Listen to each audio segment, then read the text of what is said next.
Avec nous, Paul Baudry, professeur à la Vancouver School of Economics et ancien sous-gouverneur de la Banque du Canada. Bonjour, Monsieur Baudry. Bonjour. Donc, après la réplique du Canada hier, c'est au tour de la Chine de riposter ses droits de douane américains là, avec des tarifs, dans ce cas-ci, de 34 sur les importations de produits américains. Est-ce que c'est le début d'une escalade, à votre avis, Monsieur Baudry? Mais c'est évidemment une escalade. On est vraiment en guerre commerciale quand on a vraiment des tarifs à ce niveau-là qui se posent et qu'un grand partenaire comme la Chine pose des tarifs très élevés aussi vers les États-Unis. C'est vraiment une guerre commerciale. Oui, clairement. Et on en craint les effets. Là, on dit guerre commerciale, on parle de la Chine. Les États-Unis, en fait, qui se sont attaqués à toute la planète là, avec leurs tarifs dits réciproques cette semaine. Mais on s'inquiète en particulier de l'affrontement entre les deux superpuissances économiques là, que sont Washington et Pékin.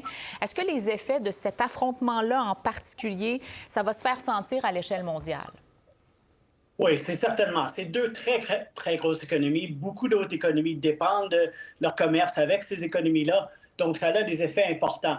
Pour nous, c'est vraiment l'idée de penser qu'est-ce que ça fait sur les États-Unis. On fait du commerce avec la Chine, mais c'est quand même très petit relativement à notre commerce avec les États-Unis. Donc, voir que cette représailles vers les États-Unis, ça va réduire encore plus probablement l'activité aux États-Unis. Et donc, nous, en plus des tarifs qu'on a, on va avoir cet effet-là que les États-Unis vont ralentir aussi. Alors, un double effet, effectivement, puisqu'on a notre propre affrontement tarifaire avec les États-Unis.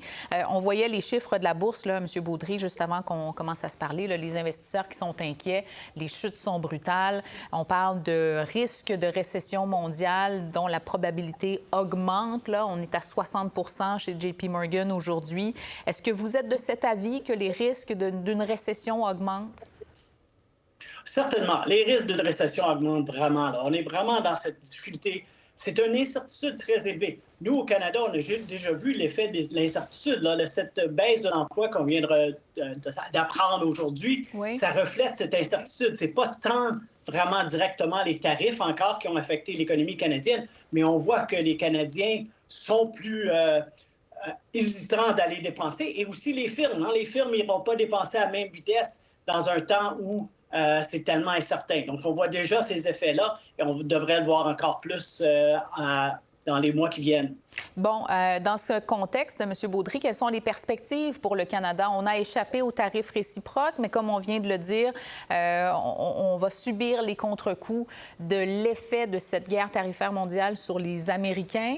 Il y a d'autres droits de douane aussi, évidemment, qui sont encore en vigueur chez nous, notamment sur le secteur de l'auto. Alors, dans le contexte, qu'est-ce qui nous attend au Canada?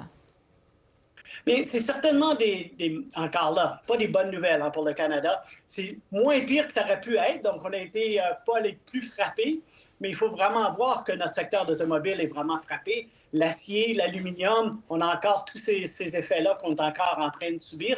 C'est plus ciblé, donc c'est peut-être moins grave pour le total, mais c'est quand même pas une bonne chose.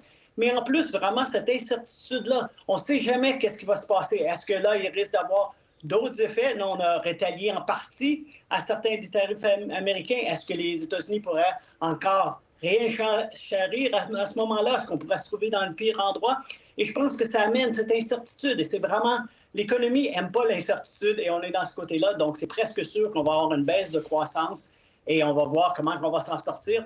Et beaucoup des choses, c'est de savoir aussi aux États-Unis comment rapidement que ces effets de certains de ces tarifs-là se retrouvent dans l'inflation. Qu'est-ce qui va se passer sur le côté des taux d'intérêt américains? Est-ce que ça va être au besoin d'avoir augmenté encore plus les taux d'intérêt ou les laisser où ils sont en ce moment? Oui, Donald Trump dit ne pas trop s'inquiéter là, de la panique ou, disons, des reculs marqués sur les marchés boursiers, mais est-ce qu'il pourrait commencer à s'inquiéter quand il va voir des indicateurs comme le chômage, l'inflation commencer à se détériorer? Est-ce qu'à un certain point, il va être forcé de réagir, à votre avis? Mais certainement qu'il comprend qu'est-ce qui se passe, que ce n'est pas des nouvelles qu'il aimerait, même s'il dit que ça ne le dérange pas trop. C'est certainement pas la vue qu'il espérait. Il pensait que ça irait beaucoup plus facilement que ça. Maintenant, avec qu'est-ce qu'on a vu aujourd'hui, c'est une étape de plus. C'est vraiment un défi encore plus grand. La question, c'est est-ce qu'il va changer de voie?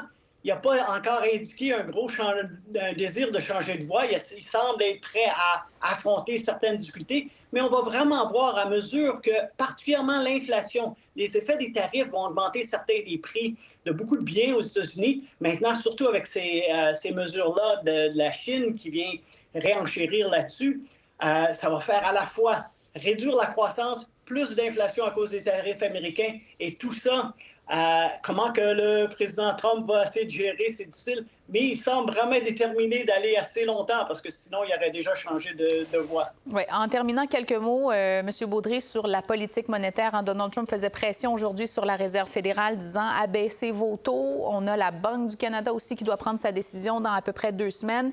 À quoi doit-on s'attendre pour la politique monétaire? Est-ce qu'on peut s'attendre à des baisses de taux?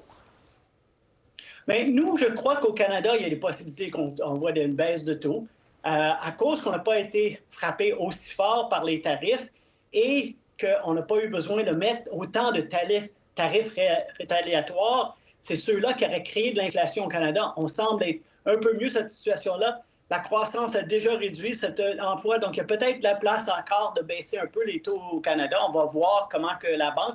Mais la Banque du Canada va être très claire qu'elle regarde aussi ces pressions inflationnistes. Oui. Aux États-Unis, c'est beaucoup plus incertain qu'est-ce qui va se passer. Et M. Powell l'a bien dit aujourd'hui, c'est pas clair dans quelle direction que ça va se passer. Est-ce qu'il va vouloir rester dans cette situation, disons, au même niveau pour certains temps, pendant qu'il essaie d'évaluer qu'est-ce qui se passe avec l'inflation? Je crois que c'est ça qui va se passer. Et ça, c'est vraiment une tension avec le président Trump qui voudrait voir des baisses de taux d'intérêt tout de suite. Là. Oui, mais Jerome Powell le rappelle à chaque fois, la Réserve fédérale américaine est indépendante et ne cédera pas à la pression. Merci beaucoup pour vos explications, M. Baudry. Ça me fait plaisir. Pour voir nos émissions en entier, rendez-vous sur la chaîne Ici RDI.